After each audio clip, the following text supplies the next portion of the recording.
Throughout the solas, the accent is on the qualifier alone. The created world is called to reflect the glory of God. The very fact that God makes a creature places that creature in debt to the Creator. And the only reason you exist and that I exist is for Him. There's nothing inherently dignified about dirt, and that's what we've been made from. The reason why you count is because God says you count. And the whole world is full of His glory. Only God can bind the conscience absolutely.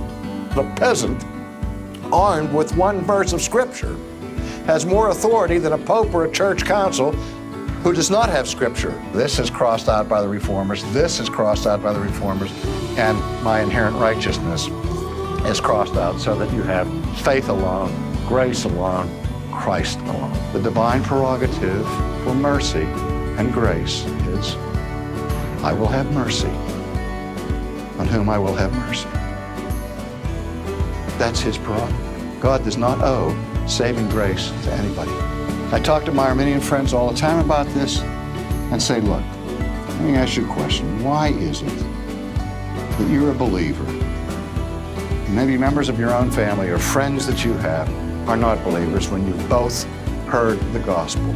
Jesus doesn't say no man can come to Him unless God helps him. He says no man can come to Him unless God in fact gives it to him. No one is saved just because they affirm the doctrine of justification. What happens if you deny the doctrine of justification by faith alone? And that's a different matter. Because now you're denying that you're saved by Christ and by Christ alone. And that denial may be enough to damn you. Christ alone merits salvation in front of a just and holy God, because He's the only one who is sinless. The whole doctrine of justification by faith, the whole doctrine of salvation by grace rests on the principle that the law of God has been fulfilled by Christ. When I put my trust in Him, He imputes or counts to me His righteousness. And on the basis of that imputed righteousness, God declares me just right now. So that if I die right now, I go to heaven right now because I have all the righteousness I will ever need to get there, namely the righteousness of Jesus Christ. That's good news. You reject that, you're rejecting the gospel.